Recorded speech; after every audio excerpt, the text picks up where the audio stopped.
theyeshiva.net.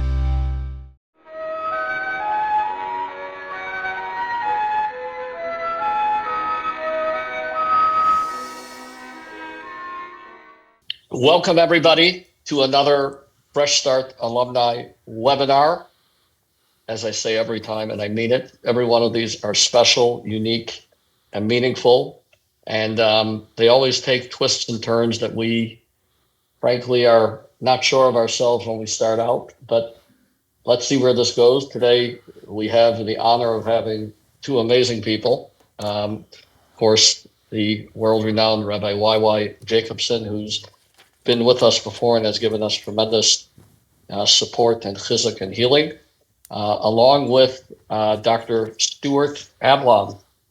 And, while our program at Fresh Start was built for the purpose of helping people recover from their own trauma, one of the things that we secretly do is we try to help people make sure that they don't replay the same trauma in their children. And that's a critical part of the work that we want to impact here. So Dr. Ablon, that's where hopefully you come in. And while we're all working on ourselves and healing our own past, I'm sure you have ideas and strategies for how we can make sure our children don't have to take the journey that so many people watching this video and on this call today have had to take. A little bit about Dr. Ablon before we begin. Dr. Ablon is an award-winning psychologist and associate professor at Harvard Medical School, and he's the founder and director of Think Kids at Mass General Hospital. He's also the author of 3 books, including Changeable, handpicked by Malcolm Gladwell, and Susan Cain for their Next Big Idea Club. He's one of the world's top-rated thought leaders and keynote speakers at conferences. Many of you I sent out prior to this call, Doctor. We sent out your famous TEDx talk. But we look forward to digging in and getting to hear more about our connection and how we parent from a healthy place. I think we'll have some live questions. We have some anonymous questions that came in that we'll ask, but let's get this started. And with that, Rabbi Jacobson, perhaps lead the program off if you can. First of all, thank you so much, my dear friend, Rabbi Yochanan Polter. Thank you to Fresh Start, to the whole community, to the leadership. Thank you, of course, Dr. Stuart Ablon for gracing us here this wonderful afternoon. And thank you for everybody joining us from Fresh Start. And I think we're going to go right into it. I've had the privilege of doing a few podcasts with Fresh Start, which is an institution dedicated to really trauma healing. And, maybe I'm going to phrase it as a question. We always, what do they say? A wise question is half the answer. So before we get to hear the wise and perceptive and perhaps life-changing words of Dr. Ablon, I want to ask this question. Doctor, we have been taught for hundreds of years. We come from a tradition that's thousands of years old. It's called Judaism. You've heard of it. And there's a very big line, a very famous line. I'll say it in Hebrew. Everyone here joining it has heard this line many years growing up. Ein lecha davar ha'omed b'fnei haratzon. There's nothing that stands in the way of will. If there's a will, there's a way. Don't say you can't. Say the truth. You don't want. Comes Dr. Stewart and tells us, no. Nothing to do with your will. The question is if you can or you can't. Are you asking of us to say that all the neuroscientific research of the last 30, 40 years and all of your research and your colleagues is really telling us to uproot from our system this ancient tradition that it's really just give me the ability and I'll do it. Don't tell me to want. That's my question. It's a great question. People often say where there's a will, there's a way, right? And I just think it's not that simple. It's more complicated. And as I think you know and you're alluding to, I like to say where there's a skill, there's a way. Now, the reality is it's, as I said, not that simple. It's not all about will, and it's not all about skill either. It's about some combination of will and skill. But yes, a half a century of research in the neurosciences has shown us that all the will in the world won't make things possible, that one desperately wants to be possible if one struggles with the skills necessary to make those things possible. So, when our teachers or our parents or we ourselves have told students, children, or we told ourselves, you're lazy, stop being lazy, and I'm going to punish you so that you won't be lazy. Yes. In other words, instead of wanting to be lazy, you want to succeed. What was the error? What is it that we all failed or still fail to understand? Well, look, there are a lot of things that are passed down from generation to generation that are rather wise and can be instructive for us for generations to come. But I think we also need to be clear that we humans tend to hold on to pieces of information or beliefs long after many of them have been disproven. And one of the things that's been disproven is that when children struggle to sort of manage their behavior or to do what we want them to do as parents, as educators, et cetera, in other words, to meet our expectations, that it is not just as simple as they aren't trying hard enough to do those things. And ironically, children who struggle to meet our expectations, they're probably trying harder than anybody else because it doesn't come naturally to them. And they suffer as a result. So they tend to actually be putting a lot of effort into trying to meet our expectations, but again, lack the skill to be able to do so. And I do think it can be very damaging because if a child is trying very hard to meet our expectations, but struggles with the skills to do so, and we're constantly sending them the message that we don't think they're trying hard enough, well, as my grandfather always told me, if you give a dog a name, eventually they will answer to it. In other words, if you treat a child like they're lazy, unmotivated, don't care, aren't trying hard enough, and suggest that to them enough, they will likely start to believe it. It'll become a part of their self-concept. And so it is very dangerous to treat children as simply lazy or unmotivated when something else might be getting in their way. Okay, so here's my question, Doc. Okay, how do we know how to make that distinction? If my child or my student is not performing, they're not going to bed, they're not ready to take a bath, no homework, they're misbehaving in the class, they're not reviewing the material, they're not listening, they're daydreaming, they're fighting with their siblings, whatever, they're making a mess in the kitchen. How do I know to say they simply can't, or no, I could discipline them, they don't want? Is there a way of knowing, or do I always have to assume they just can't?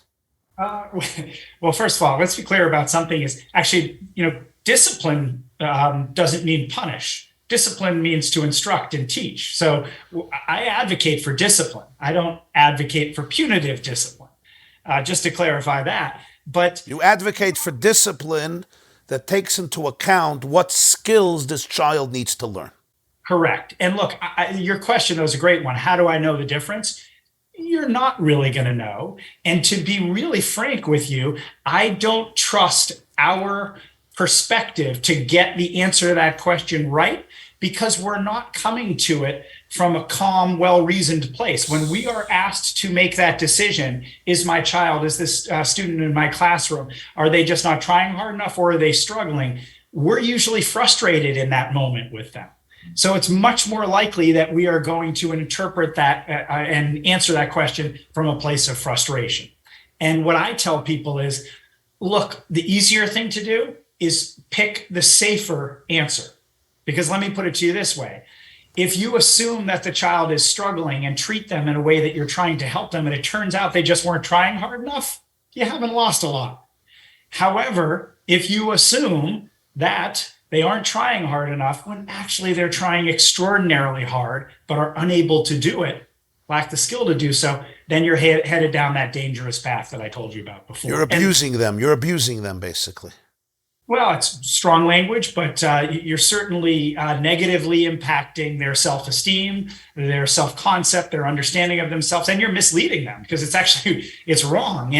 And Rabbi, one of the things I would recommend is, we look at this through the context of other historical examples. And look, when I was a child in school, if I was struggling to read, people would have assumed that I was lazy or dumb because that's what we used to think. Now, fast forward to today, we understand that children who are struggling to read, they're actually trying harder than anybody else because it doesn't come naturally to them. And for instance, they may struggle with dyslexia. They may have a hard time decoding words. We now understand that's not a lack of effort. That's a learning disability.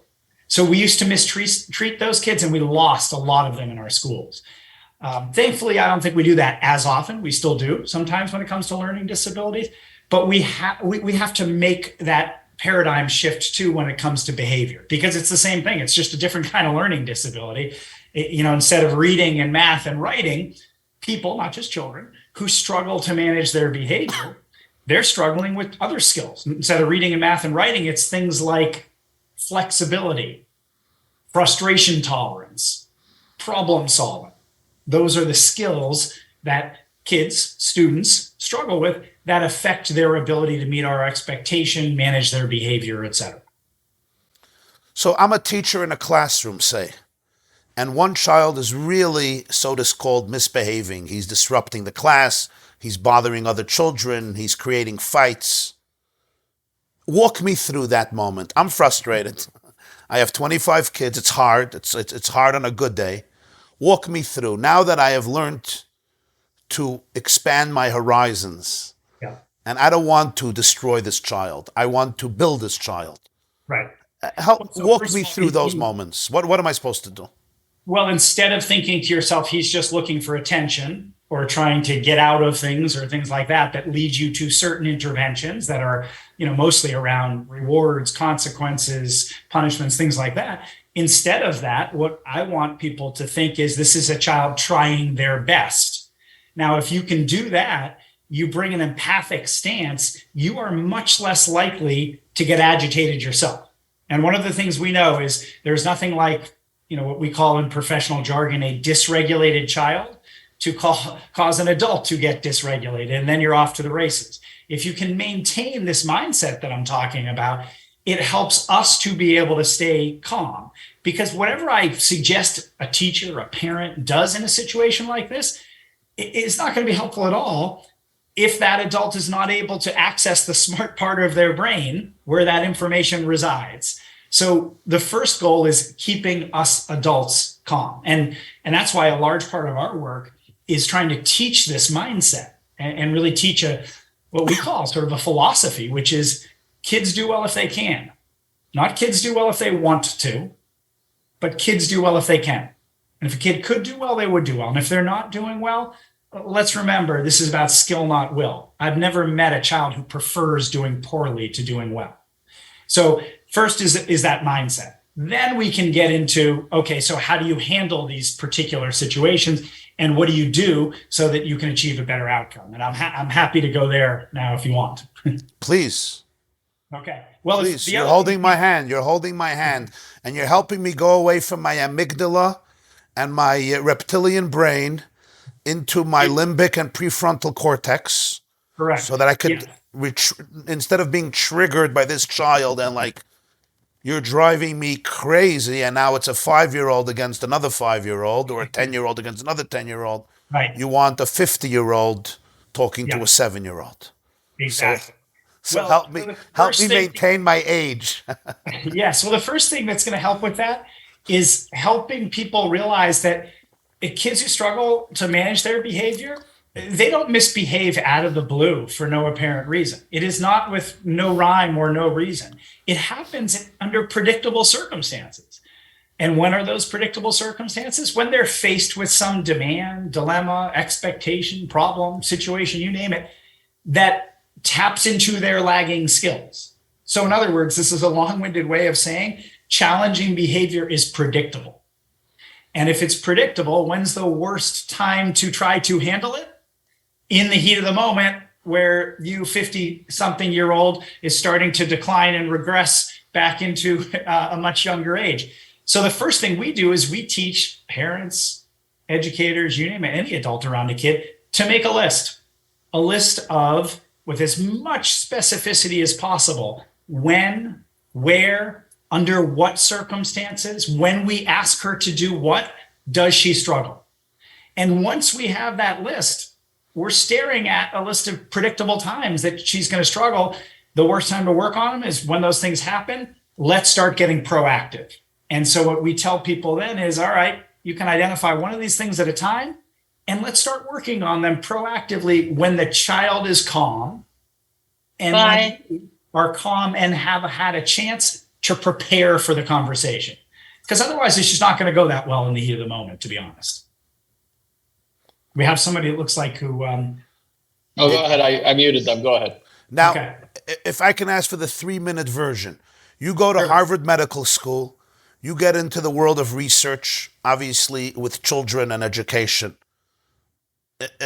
When is this epiphany? What happens to you? What do you see that allows you, doctor, to experience this epiphany and saying, you know, we got it all wrong? Could you give us the short version of what happened to you? Did you see something? Well, yeah, it's not really an epiphany. It developed over time. I mean, a couple of things for me. I was working with very challenging children in very challenging circumstances in places like inpatient hospitals and severely traumatized kids in residential treatment facilities, correctional facilities, things like that. And it was just so abundantly clear to me that these kids were miserable and that they didn't lack the motivation. They had more motivation than anybody, a motivation just to not feel the way they did. And that was coupled with early on in my career, meeting somebody who was sort of studying the neuropsychology of these children. And honestly, at the same time, I had a sort of parallel track in my own career where I was studying what is it about different interventions that are helpful. And the one thing we always come back to in that area of research is it is always the degree of helping relationship between helper and helpee. In other words, parent and child, teacher and student. It is always the degree of helping relationship that predicts changes in behavior, positive outcomes. And I don't know how anybody's going to help a kid change their behavior through a helping relationship when they're mad at the kid all the time and blaming the child. So all of these came together to me to say we need a different approach, one that's born of empathy and non-judgmental acceptance, because that's what a relationship's all about, a helping relationship, and one that also helps people see these kids for who they really are. Because when you look at the research, there's not a kid who behaves in a challenging way consistently who doesn't have underlying struggles in a number of different, what we would call neurocognitive domains. That kid doesn't exist. Wow. So the language that many of us grew up with and we still use to ourselves and others and children, is there ever room for this language or it's cruel? For example, stop being lazy. If you would want, you would do it. Be a mensch. Be a human being. Grow up. Don't be so selfish. Don't allow your evil inclination to control you. Are all these expressions really cruel and ignorant, or is there ever room for them? Well, of the ones you've suggested, it's hard for me to imagine that any of them are particularly helpful to change a kid's behavior. And to the extent that a child is struggling with the lack of skill, not will, I think they are damaging. Yes. And most importantly, you're saying it's not even true. No, it's not. Okay, so forgive my stupid question. There's no such a thing as a lazy human being? Well, here, this is where, Rabbi, it gets a little bit more complicated, because when we talk about a lack of motivation, we need to be clear that there's different types of motivation. You know, there's extrinsic motivation, like being externally motivated by things, and there's intrinsic motivation as well, which is far more important. And are there kids, and let's not just put the blame right on kids here, adults who struggle to harness internal drive to do things? Absolutely, of course. But it's just not that simple that you can sort of tell somebody to try harder, because intrinsic motivation, the type of motivation that's most important, there's a lot of research. There's a whole area called self-determination theory that studies internal motivation. And what do we find? Well, we find that for us humans, not just kids, for you, for me, for anybody on this call together today, for us to be motivated internally, we need to have some basic psychological needs met. And those needs are things like mastery, a sense of mastery, of being competent, a sense of autonomy or independence, and a sense of connectedness or relatedness, either to people around us or to a purpose, a larger purpose. And those aren't things you can just will yourself to have. So motivation is a whole lot more complicated than just try harder. So what you're suggesting perhaps is, and I think this is a very profound lesson for all of us. We have in our tradition, the religious tradition, this idea that we have, they call it in Hebrew, Yetzer Tov, Yetzer Hara, a positive inclination and a negative inclination. The inner voice that is moral and helps you gravitate towards the productive and the loving and the kind, and opposite inclinations. And I think what you're teaching us here is, and perhaps this is the future of enlightened and expansive redemptive consciousnesses, that what we always call the evil or negative inclination is really much more about the part of us that simply doesn't have the ability, doesn't have the skill. Let me give you just one very concrete example. We all do have evil inclinations, or what I would call impulses that are not wonderful impulses. Yes. And what we do as adults is we check those impulses.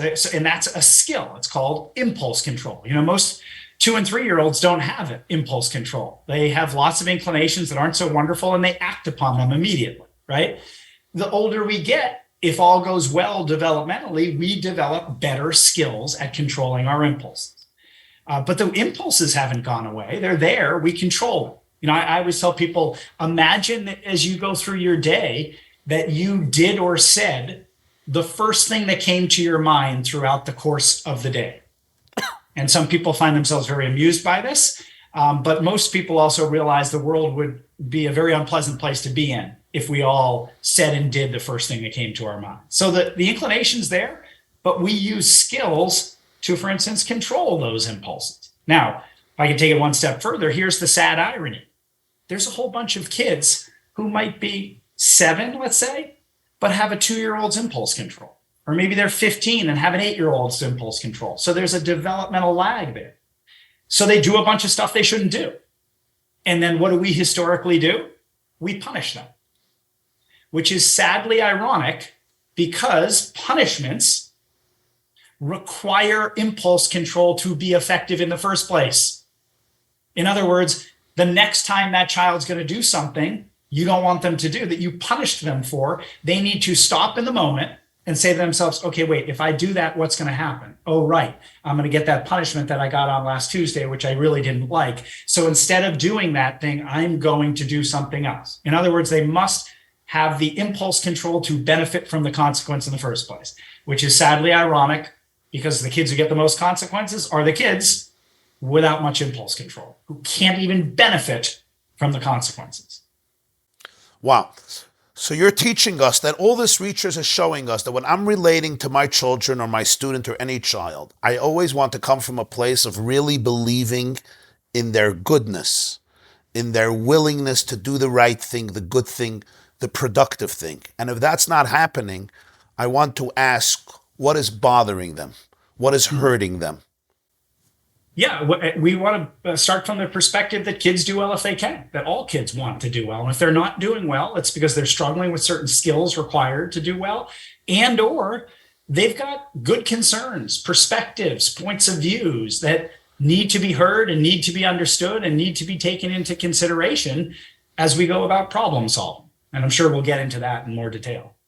We had here once a therapist who said that he was talking to teachers and he said, when a child, or principals, when a child comes late to school, he says, what I would do is, instead of calling him into the office and giving him a penalty, whatever it is for coming late, I would say, wow, you came late, which means it was hard to come to school. Uh-huh. And yet you came. Yes. Here's a Danish. Well, and I would argue, be curious. What's going on? if they're late, maybe this is a big success that they're only that far late. But what's happening? Let's understand. Let's approach this from a place of curiosity. And you may have heard the mantra, be curious, not furious. That'll serve us very well. Approach this from a place of curiosity. And look, how would you feel as an adult if you showed up late for something and people responded to you the way we respond to kids who arrive late to class? It's humiliating. So really, we're asking us to treat children with humanity and dignity as well, to be frank. Right. So essentially, when I'm seeing a child, misbehaving or performing pretty badly, it's basically his or her own survival mechanism, survival skill, where they don't believe they can do anything else but this in order to. Yeah, I'm not even sure, though, Rabbi, that it's that well organized. I mean, that's assuming there's a fair amount of sort of, organized response from the child. Many times it's just, their particular flavor of dysregulation that comes out because they get overwhelmed by emotion and frustration in the heat of the moment, and they can't, manage that frustration and think straight. And that's what you see. In your famous TED Talk, you give it became already a timeless classic example, because I heard it from my wife a few years ago, that when the child he's not getting dressed in the morning, and he's missing the bus every day. And instead of penalizing him or screaming at him, try to understand why he's not getting dressed. And of course, in your example, he was scared to stay upstairs alone. And the solution was get dressed downstairs with mommy and the other siblings. So that was which requires some flexibility on the adults' end of things as well, which is where this gets a little bit more challenging because it always takes two to tango. It's not as simple as a child's skills determine the outcome of interactions with adults. It's the combination of a child's skills and an adult's skills at the same time. Now, when the child is not regulated, what are the skills that the adults need in order to help them solve the problem, in order to help them to focus on what their needs are, what their frustrations are? Because very often they just shut down and I don't want to get dressed. I don't want to get dressed. I don't care. Well, most of the time when a child is beginning to escalate or to get dysregulated, what we tend to do is remind them that behavior is not okay, and that if they continue with that, there's likely to be a consequence. And all that does is throw emotional fuel on the fire and further dysregulate. And they become even more anxious. Exactly. So, what do you really want to do? Well, I'll tell you, the most powerful human regulator we have is empathy. Empathy is the most powerful way that we can regulate another human. And it's not just kids. And we literally can control another person's heart rate, blood pressure with our words. We can do that, for evil or for good. And what does it mean to do it for good? Empathy calms people. It regulates people. But I think, unfortunately, a lot of us don't quite understand really what empathy means. We think empathy is saying something like, I'm sorry you're so upset about this, but that's not empathy. The definition of empathy is to understand. And so what we try to teach adults to do is to try to understand what's going on for a kid in a particular situation, what their concern is, what their perspective is, what's hard about the situation for them. Now, as you can imagine, in the heat of the moment, that's hard to do. And it's hard to do for kids. It's hard for them to let us know what's going on.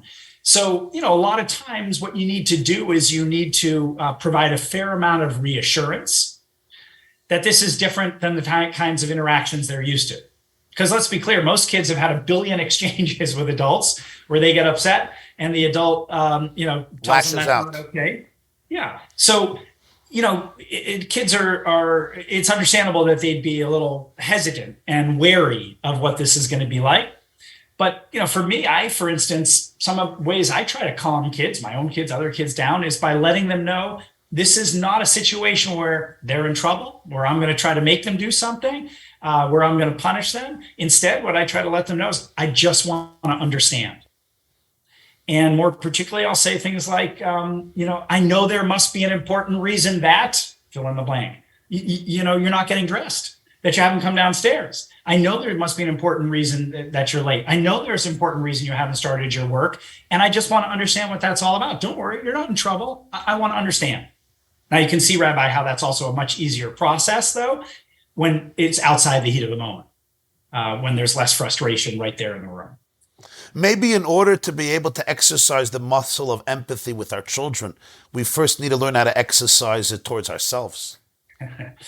Yeah, well, this is one of the things I tell people is our philosophy that we apply to kids do well if they can, doesn't just apply to kids.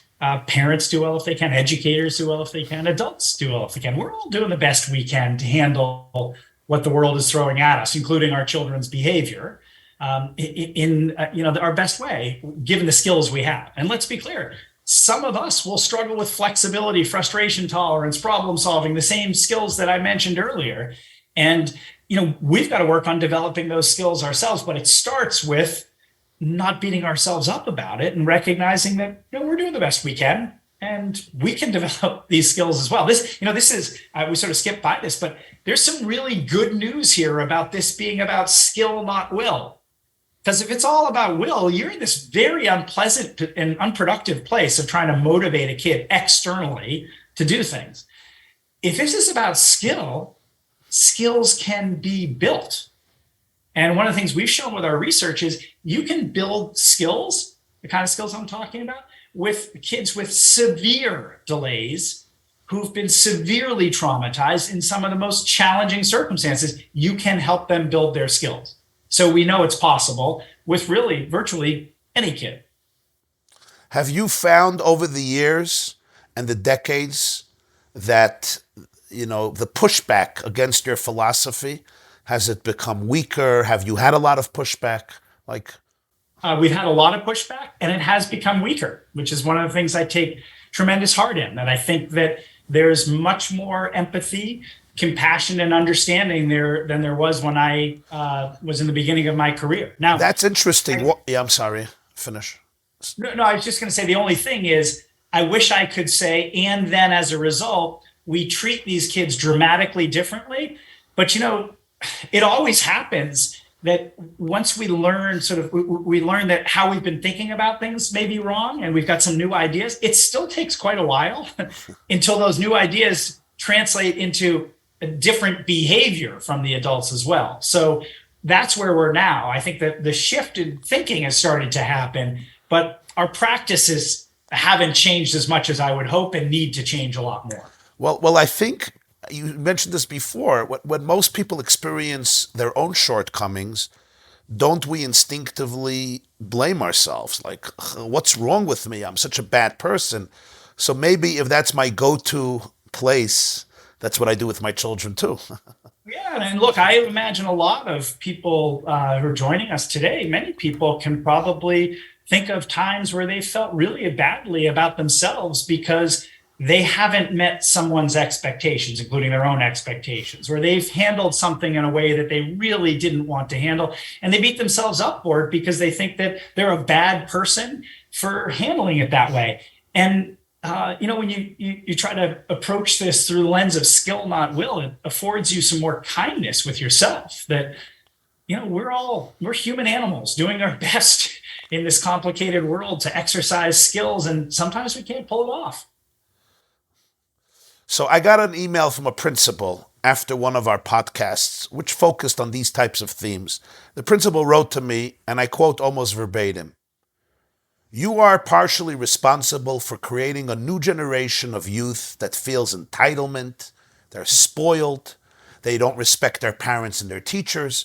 We all went through struggles, and we learned to put one foot ahead of another foot and march forward and live productive lives. And these kids get away with murder because of people like you." Well, first of all, that's not true that we all learned to do that. No, some percentage of people did, and a whole bunch of people didn't and aren't doing so well and haven't been doing so well. So that's actually not true, first of all. But then, there was some recent research that I found fascinating where it looked at sort of narrative research at how generations tend to think about the generation after them. And you can go back hundreds of years, and every single generation of adults has thought that the next generation, the generation of kids, is lazy, spoiled, entitled, unmotivated, and the world is falling apart as a result. So this is an age-old theme. But let me be clear. I'm not advocating in any way, shape, or form for letting kids do whatever they want to do. That's not what we're talking about here. What we're talking about is when a child is struggling to meet expectations, trying to understand why, and collaborate with them to help them meet those expectations, which, by the way, is hard work. It's not passive. It's not permissive. It's not enabling. So really, that's a fundamental misunderstanding, honestly. What was the main reasons for people giving you backlash, especially early on in your research? What were they telling you? What are you doing wrong? I would describe it as mostly conventional wisdom. People believe stuff for a long time that's wrong, including things like the world is flat, right? These are just ideas that were passed down from generation to generation. But I think the other piece is our own dysregulation. Because here's the thing. When a kid isn't doing what we want them to do, and we feel like our authority as a parent, as a teacher, is being challenged, we feel disrespected. And when we're disrespected and feel like our authority is challenged, we aren't thinking with the smart part of our brain anymore. And what we do is we reach for power and control. We try to gain the power and control back. And, that sends us to a punitive place. So, we're mostly not thinking with the smart part of our brain when we respond to things like this. And it's taken some time to help people understand that. And as we've understood the brain better, that's been a big part of things too, and helping people sort of understand how these things go. So a parent emails me, says, my son or daughter is addicted to screens 6-7 hours a day from when they come home to school. They're addicted to screens. This is their pleasure. This is their go-to place. This is how they calm themselves. This is how they regulate themselves. They're constantly getting into fights with their children about this. Mm-hmm. Could you guide this parent through an approach that would be loving, sure, meaningful, and productive? Sure. Well, so let me take one step back first to say that pick any problem that somebody sort of throws my way and says, how would you handle this? And the first thing I say to them is I like to think we've sort of a simple framework that what we say is you really only have 3 options for how to handle any problem, including the one you just proposed, right? And in our work, we refer to these as sort of your 3 plans, if you will, or 3 options for how to solve a problem. One option is to try to impose your will to make the child do what you want them to do. Okay, we call that option A, if you will, or plan A. And it's the one we go to the most. And I'll just tell you that, that parent could decide to do plan A, and they would take the screens away or away for a certain amount of time. And it would partially address the adult concern that they're on it too much, but it would probably cause all kinds of conflict, maybe escalate the child's behavior, disrupt their relationship. And I'm not sure the child would learn anything about how to manage and regulate their behavior any better. But that's one option, doing what we call plan A. The second option, B, which I want to get into in detail, is where we're going to collaborate with the child to solve the problem. But there's a third option, and the third option is what we would call plan C. And that's where you decide to drop your expectation, not forever, but for now, and sort of solve it the way the child wants it solved. So the first thing I would ask the parent is, okay, you got 3 options. Let's decide which option you're going to use based upon what you want to accomplish. If you want them off the screen, even if all kinds of bad things happen as a result, okay, plan A. If you just want to keep the calm in your house, that's more important than trying to reduce their screen time, you've got plan C at your disposal. But, and I think this is the question you're asking, what if the parent is worried about the amount of screen time, but wants to handle it in a way that doesn't harm the relationship, is empathic and understanding, and hopefully helps the child build some skills? That would be what we call B, plan B option, the third of those options. And here's what I would say. We teach people, think of it as like 3 different steps. Okay. The first step, you're not going to be surprised by this, is what we call the empathy step, where you try to understand the child's concern, perspective, point of view. So you don't have this conversation when the child is on a screen. That's not going to go well. You pick a time where they're not on a screen proactively, where they're in a good place and regulated, and you simply ask them for information. You become a detective. You ask them a lot of questions. You reflect what you hear from them. You reassure them that you're really just trying to understand where they're coming from. And you get their perspective and point of view on the table. And only once you really feel like you understand, and I think this, with this example you're giving, it's especially important to point out that empathy does not mean agreeing or disagreeing. It simply means understanding. So you could be hearing all kinds of things from the child that you patently disagree with. That's fine. You don't have to love what they're doing on their screens all day long to empathize with them. You just need to try to understand where they're coming from. Once you do that, you move to what we call the second step or ingredient, and you share your adult concern or perspective, why it is that you're worried about all this screen time. And I'll tell you, having millions of conversations with parents about this, it's not good enough to just say, because it's bad for your brain. Just like we try to drill down and get the kids' concern to be as specific as possible, I do the same with adults. We really got to be clear. Is it that the amount of time they're spending on it is getting in the way of their homework? Is it getting in the way of them interacting with other kids? Is it the content of the things that they're doing on there that's bothering us? Is it all of the above? We need to be specific. And the reason I was doing this with my hands before is this is how you know you're doing what we call plan B. You have to have two sets of concerns on the table. Because if you only have the child's concern or perspective, you're probably headed for plan C. And if you only have the adults, you're headed for plan A. So the way you know you're collaborating with your child, and the way I'd recommend, is you must have both sets of concerns on the table. You heard them out, then you ask them to hear you out with your, not your solution, but your concerns and perspective. And then comes the last ingredient. Then you're simply inviting them to collaborate. And you're saying, so we got to try to figure out a solution to the problem that works for you, addresses your concern, because I heard what your concerns and perspective was, and, not but and works for me or us, addresses our perspective. And one of the most powerful things you do, we suggest adults do in this process, is to then look at the child and say, so do you have any ideas? Zip it, wait, see what the child comes up with.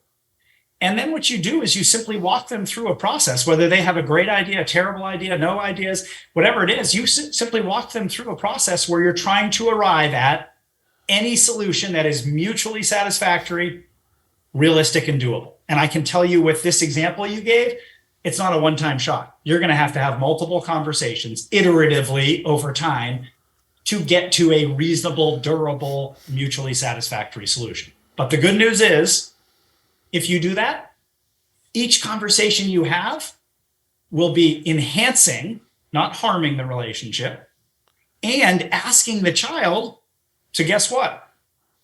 Practice a whole bunch of skills related to flexibility, frustration tolerance, problem solving.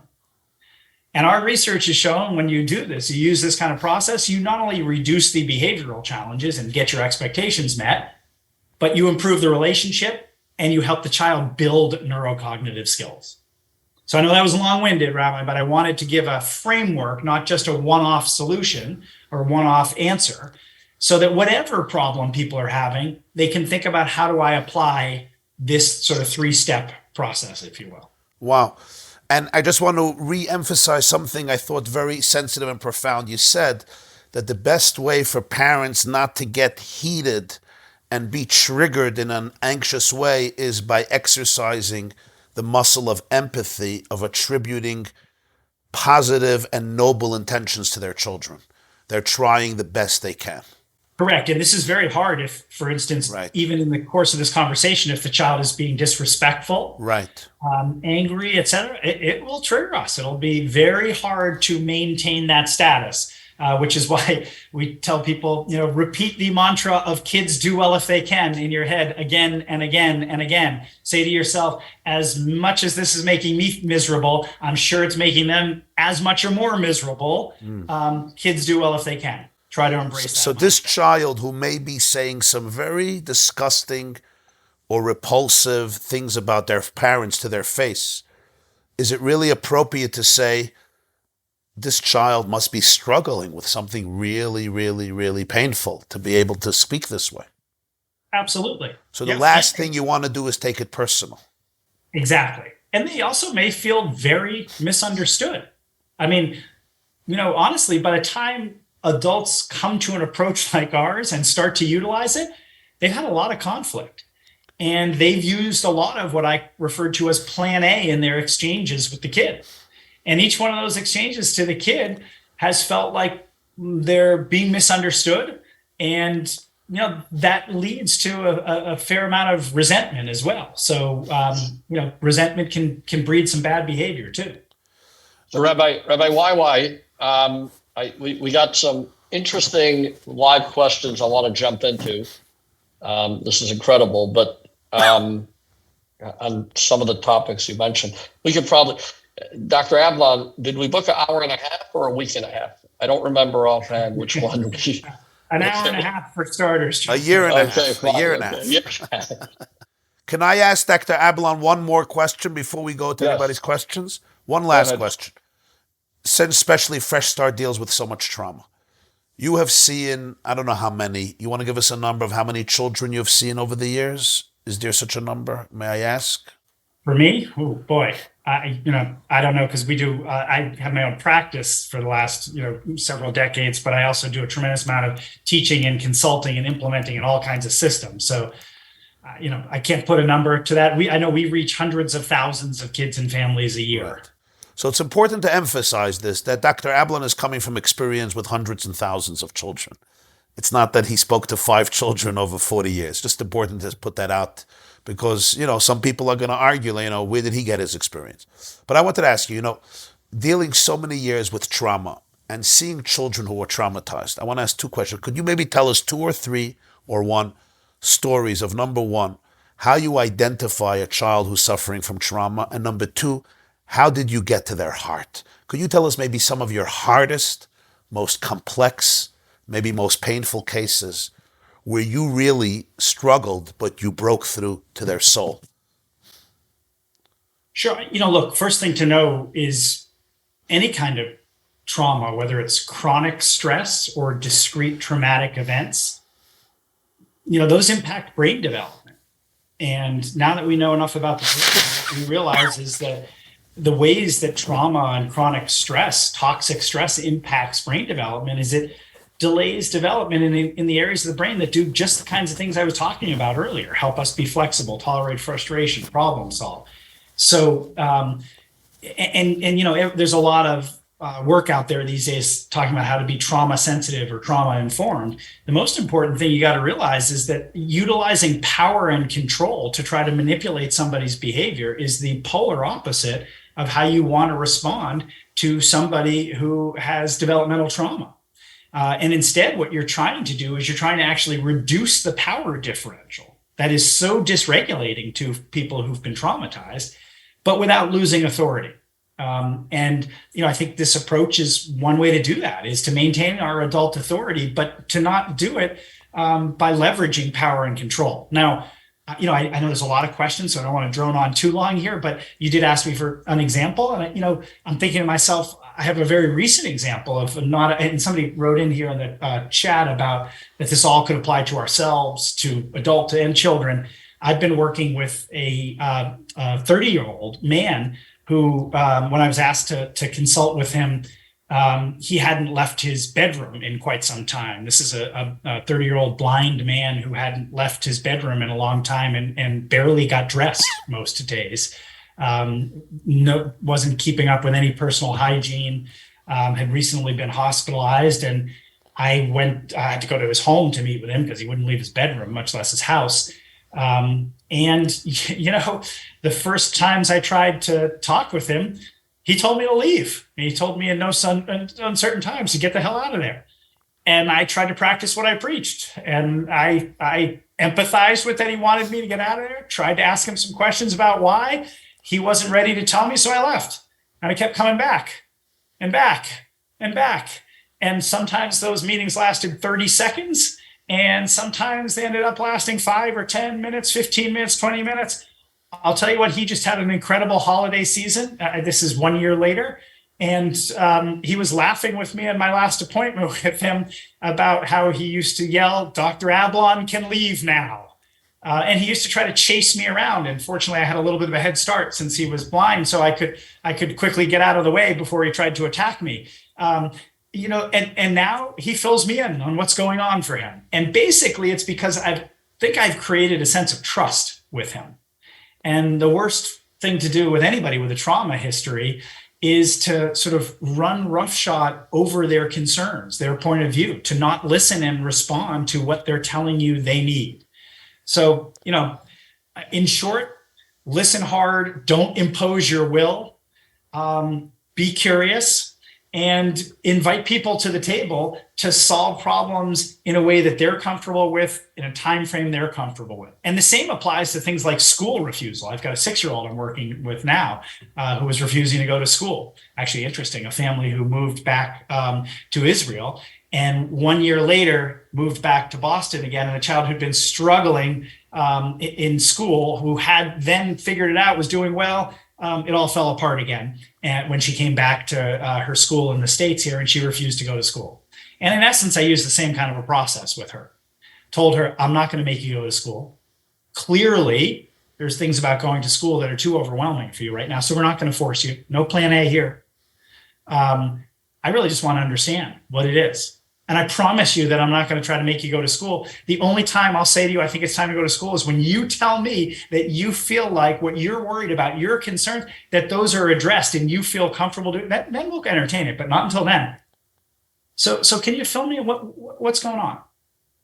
And that, in short, is the kind of approach that I find to be most helpful when it comes to particularly to developmental trauma. And what's happening with the 6-year-old? Is there, or it's the middle of the story? This one is early going. I mean, I literally just began consulting with the family and starting to build a relationship, which is the most important piece. And she's willing to do things like drive to the school, stay in the parking lot a little bit, have the guidance counselor come out to meet her, things like that, which is, if we want to use fancy terminology, what we're doing is what we call systematic desensitization. We're doing a form of exposure therapy, but making sure that she is in control. She's co-author of it. She's collaborating with us, because that's the other thing.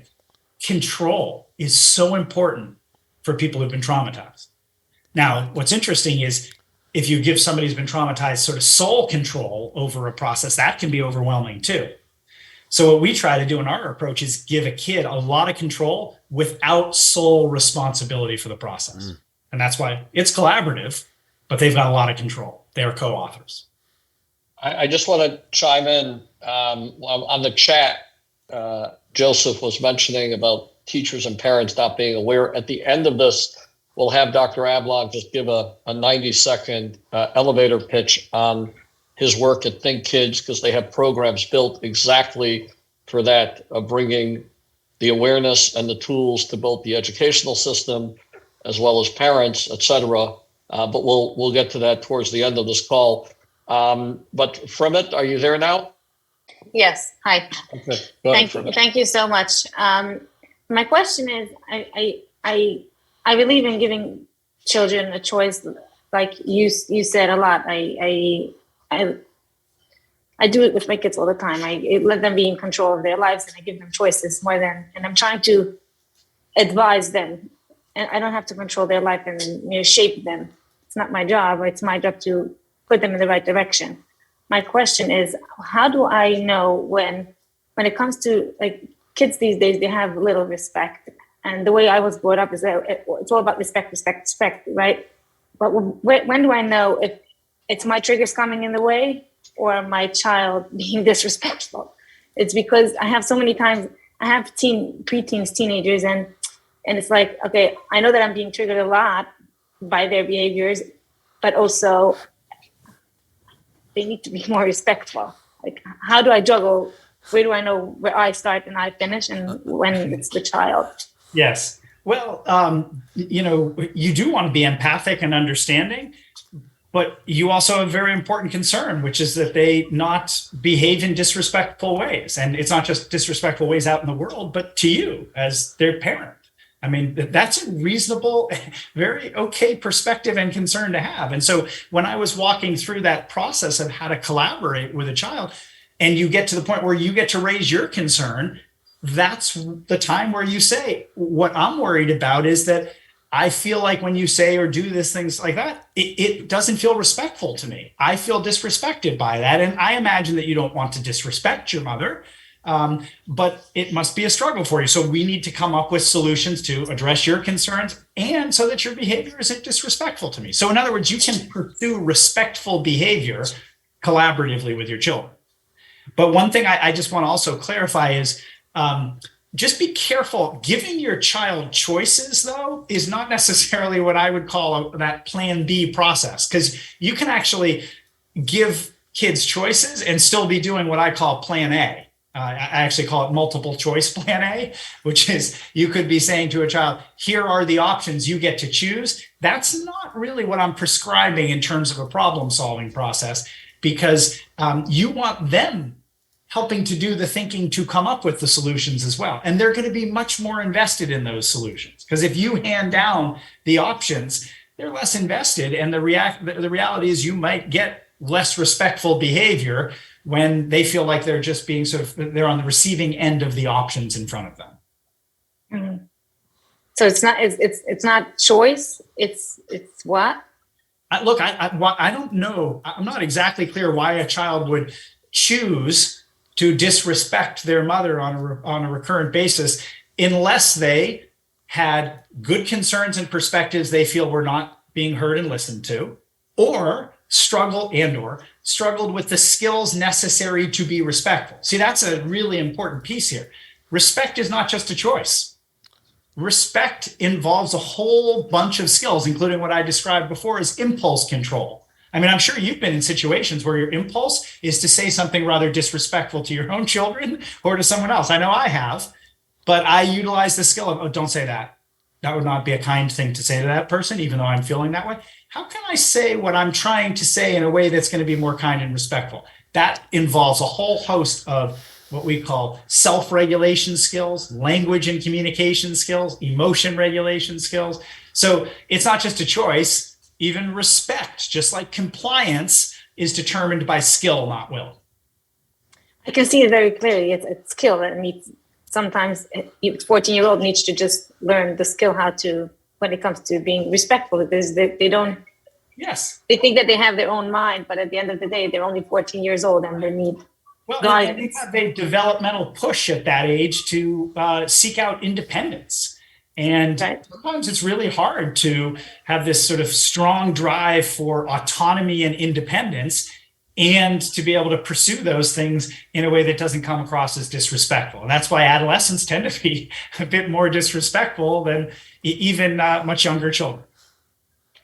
Okay, thank you so much. SK, I think it's all the way from Israel. SK, are you? Hi from Israel. Hello. Hello.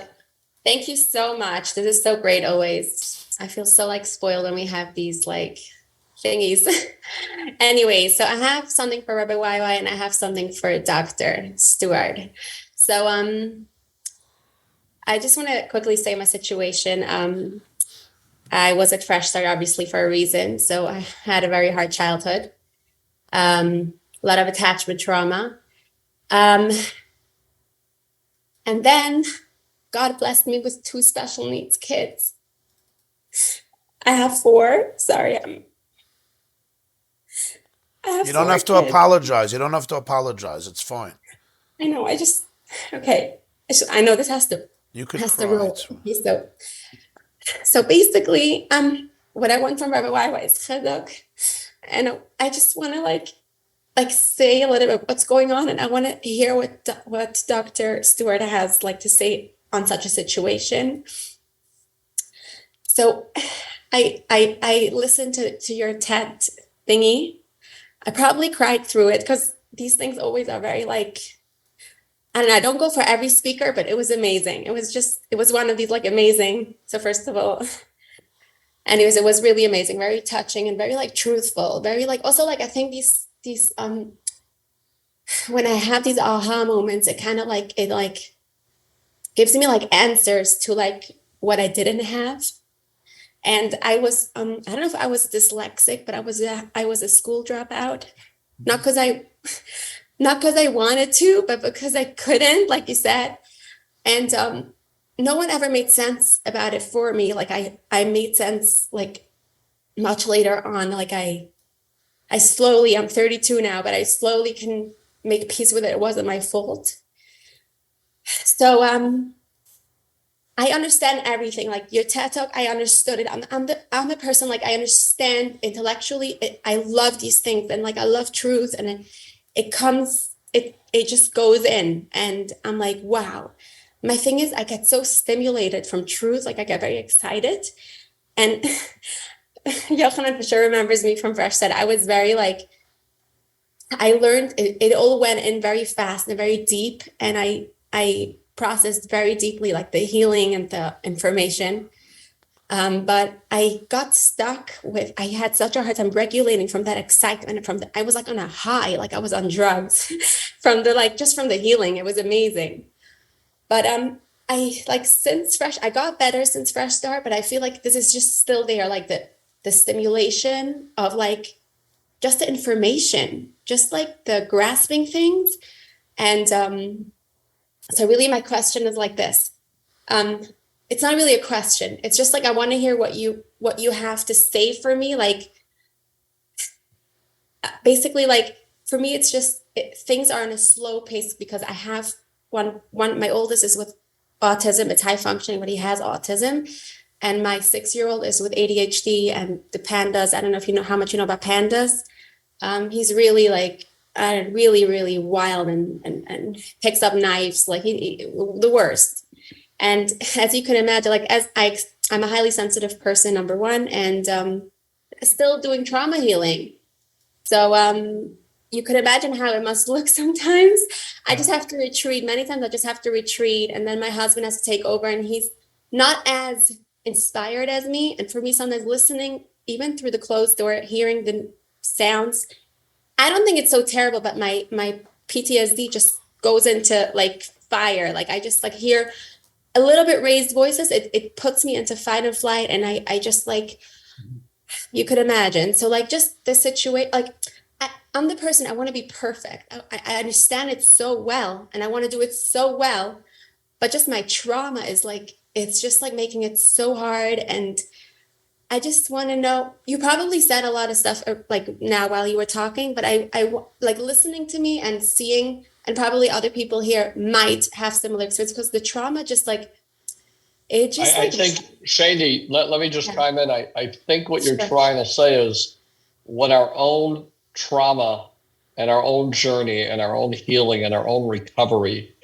and it's no matter whether or not somebody comes to Fresh Start or acknowledges trauma, at the end of the day, our own history, doctor, is such a huge part of this. You know, what type of, what perhaps encouraging words might you have to, yes, to somebody working on themselves? Thank you. Yeah.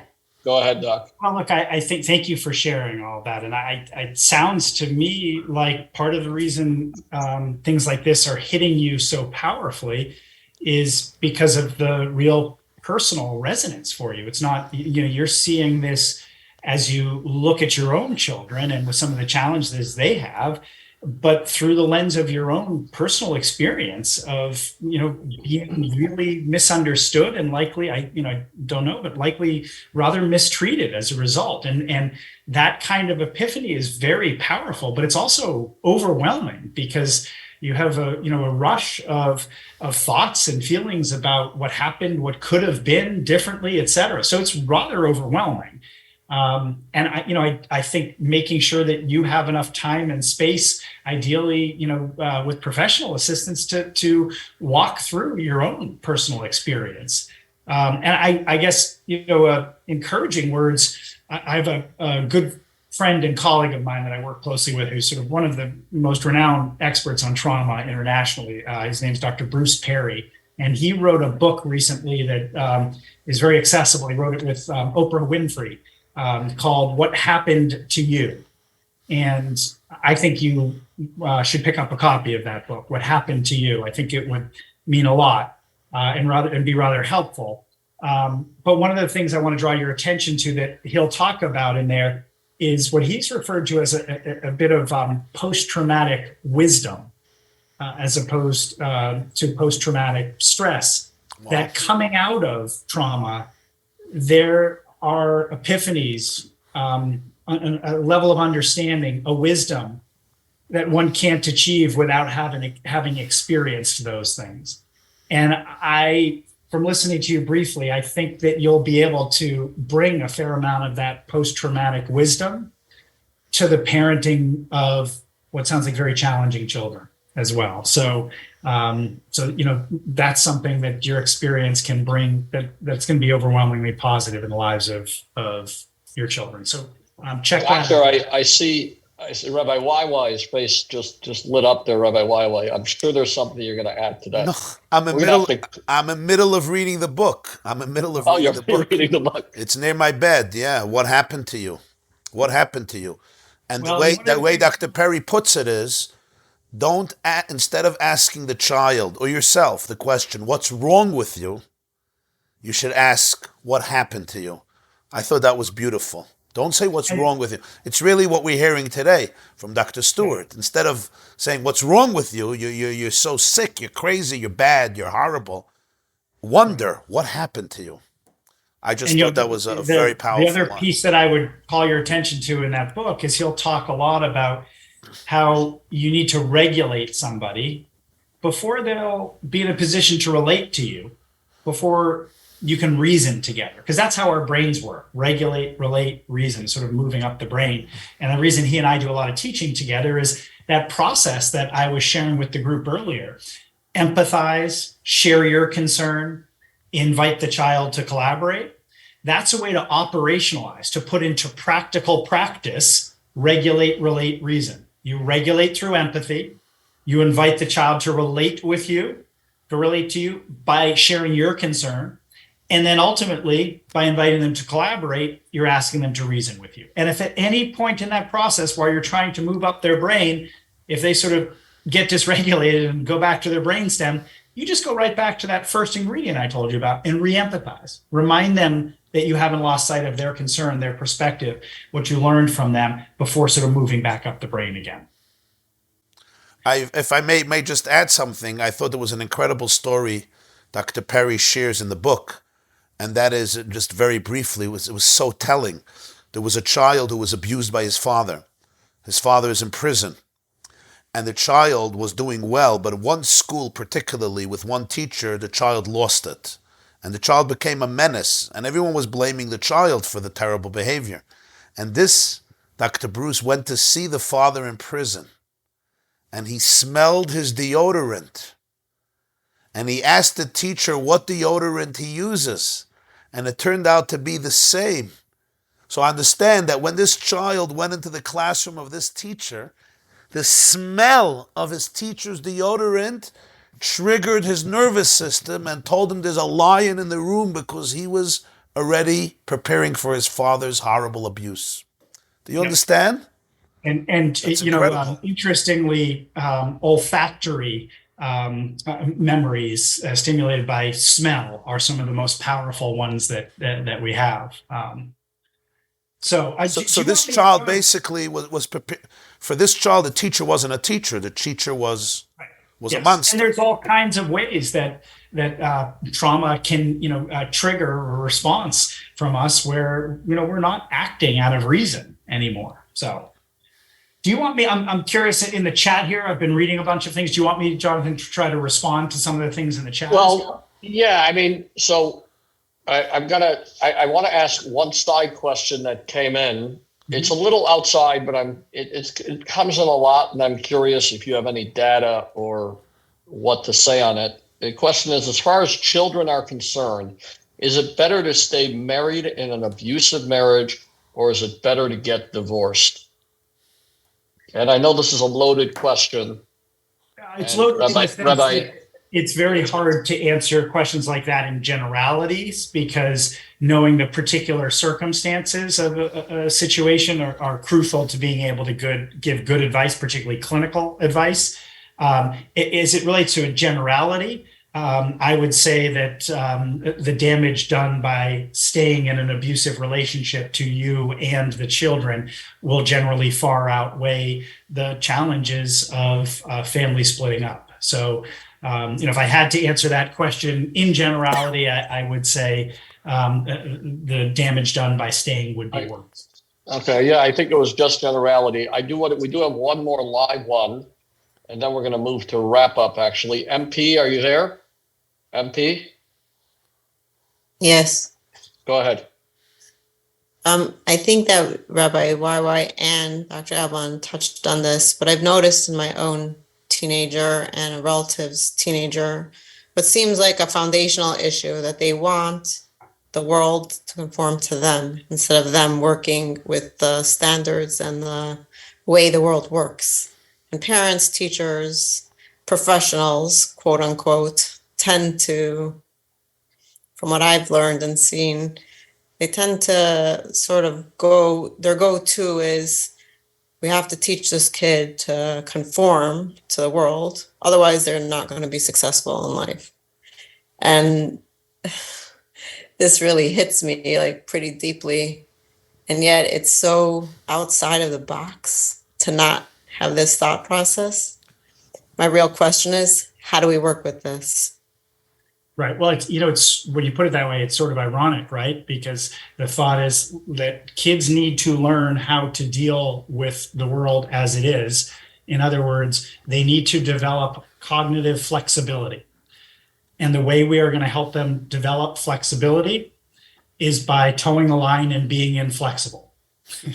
Exactly. But here's the thing. One of the most important lessons I learned early on in my career is that you can't use what I call plan A to get people to do plan B. In other words, if somebody doesn't believe kids do well if they can, doesn't believe this is about skill, not will, the last thing you want to try to do is impose that mindset upon them. You cannot impose collaborative problem solving on other people. So what do you do in that situation? You practice the same process that I prescribed before, but it's between adults. I think some of the most important collaborative problem solving that goes on in support of kids is with no kid around. It's with the adults, whether it's two parents, whether it's a parent and a teacher, whether it's a principal and a teacher, you name it. But it's us trying to use that process with one another. So if somebody is sort of coming at it from a very different perspective than you think is helpful for the child, you know what you do? Listen hard to them first. You don't have to agree with them, but listen really hard. And I guarantee you they're going to be more likely to listen to you after. And then you invite them to the table and ask them how you're going to reconcile these two perspectives and how you can work together. And by the way, if they know anything about our work, they'll probably say, oh, I see, you're trying to use that plan B thing on me. And I always tell people, well, you've got a good response to that, because you can say to them is, actually, you can't use plan B on someone. You can use plan A on someone, but B has to be done with someone. And yes, I'm trying to understand where you're coming from, hoping you'll do the same with me so we can put our heads together. So, that's how I recommend handling it. And keep in mind, all the adults around us, even ones who are taking a perspective, a point of view, acting in ways we're not excited about, those adults do well if they can too. They're doing the best they can to handle the situation with the skills they have. You may be running into adult inflexibility, same process. And last thing I'll say for now is one of my favorite findings from our research group is that when adults collaborate with children using the process I described, it's not just the kids who develop neurocognitive skills.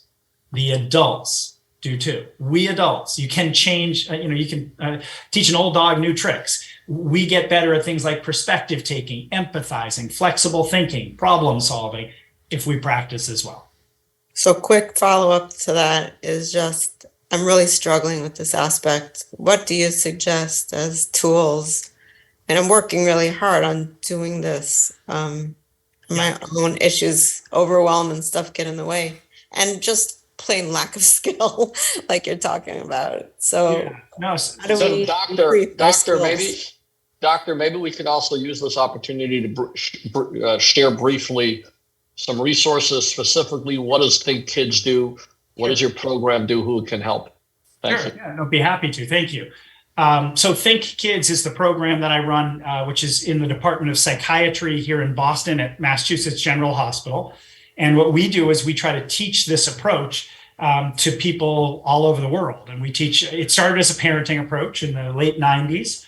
And we then began using the approach in all kinds of places that I alluded to earlier, tough places like prisons and treatment facilities, but also now schools all over the world use the approach as well.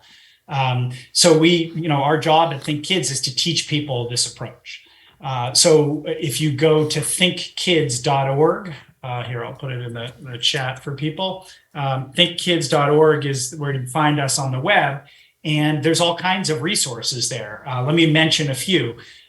First of all, you can, there's a bunch of videos and things that you can watch right there that will, teach you some of the basics. But for instance, we run parent classes. If you click on the parent page and scroll down, you can register. These are Zoom-based parent classes where groups of parents get together over the course of 8 weeks to learn and practice the approach. Those are a very effective way of learning the approach. But we also have intensive trainings that we do. We have 2 levels of them. We call them a tier 1 and a tier 2 training that are open to the public. Parents, educators, clinicians, all kinds of people can take those trainings as well.